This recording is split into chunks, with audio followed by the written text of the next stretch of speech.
Ever notice how certain moments or certain mistakes we make in life, they kind of just stick with us? And it's really not about the moments themselves anymore, but more about all the unanswered questions that they tend to leave behind. That relationship that fell apart for whatever reason, or that opportunity you walked away from, or what about that time that you let someone who depended on you down? And we like to think that we're gaining insights when we keep asking why over and over again, but sometimes the questions themselves become a lot heavier than what actually happened.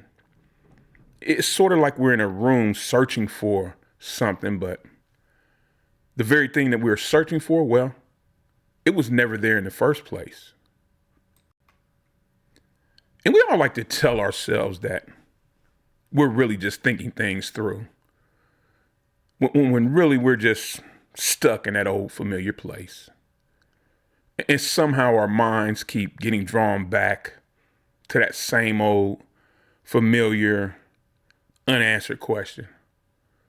Why did this happen?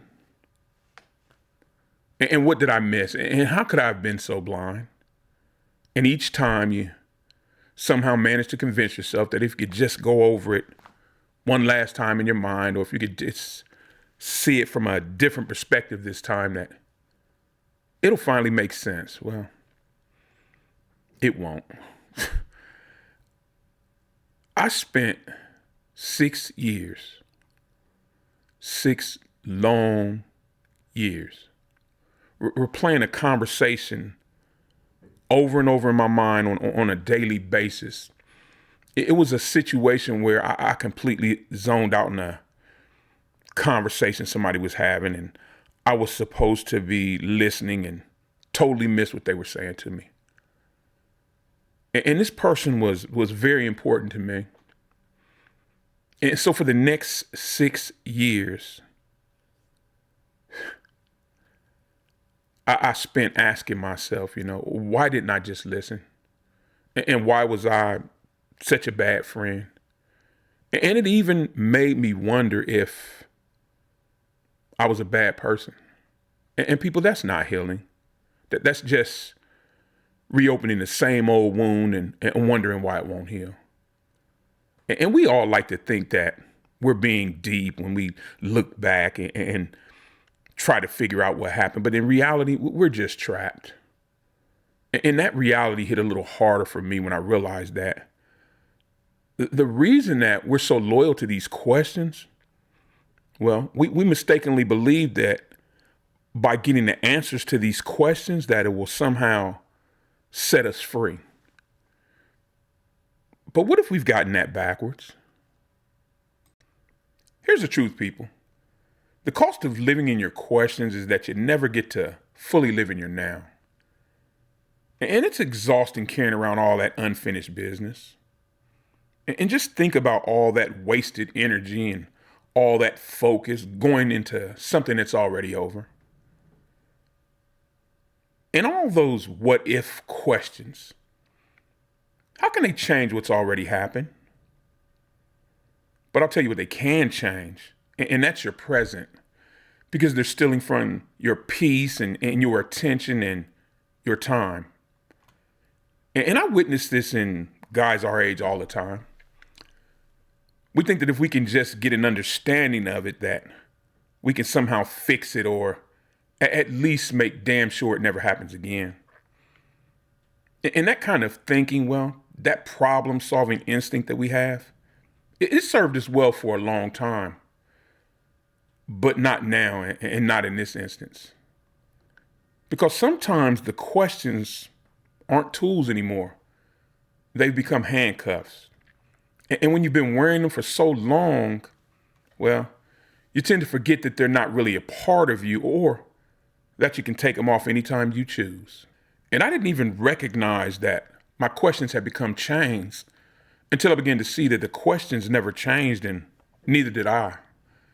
And it was always the same old tired questions year after year after year, getting me nowhere, just older and more drained.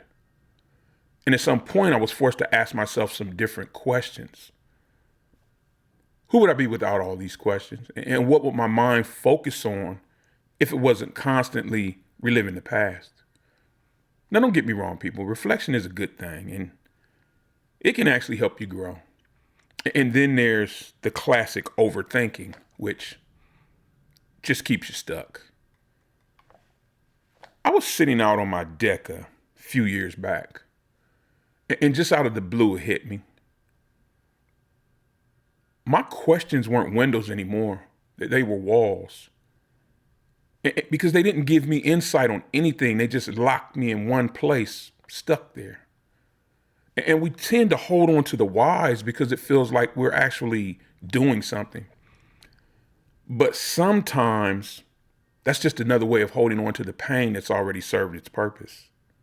And letting go of those old questions isn't surrender either. It's simply you making a choice to take back your power. And for me, well, it started small. Just me taking notice of when I started to slide back into those old negative patterns. And just trying to become more aware of when I started to ask questions that couldn't help me and I couldn't get answers to. And then deciding to choose something different. So something in the present, something that I can actually change. And sometimes I would literally have to say to myself that this question doesn't serve me anymore. And it's going to feel strange at first, like you're kind of giving up. But it's really just you taking back control. So instead of questions, what I did was I started to use statements instead. And I would make statements to myself instead of asking those old negative questions. And the statements would like, it happened and it hurt me, but I survived it, and here I am still standing. And just know too, people, that we've been carrying those chains for a long time, and they don't just disappear overnight. But I will tell you this, they do get a lot lighter when you stop adding links to them. And maybe true freedom isn't in finding all the answers. Maybe it's in having the courage to set down the questions. And let me ask you this. What questions are you still carrying around with you that might be chains?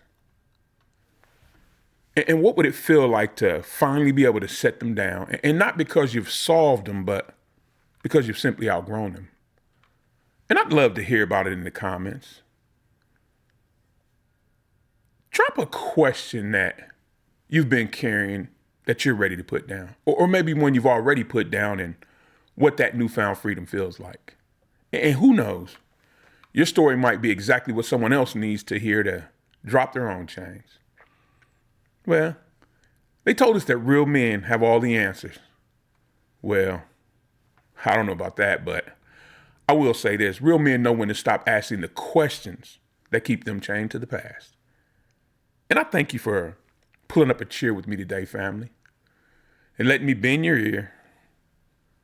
And let's continue to build this village together. And if this message touched home or resonated with you, by all means, share it with someone else who may need to hear it or benefit from hearing it. And hit that like, share, and subscribe button. We got a lot of good topics coming and you don't want to miss anything. Well, as always, I'm Unk. Take care of yourself and each other. I'll see you in the next one. Bye, everybody.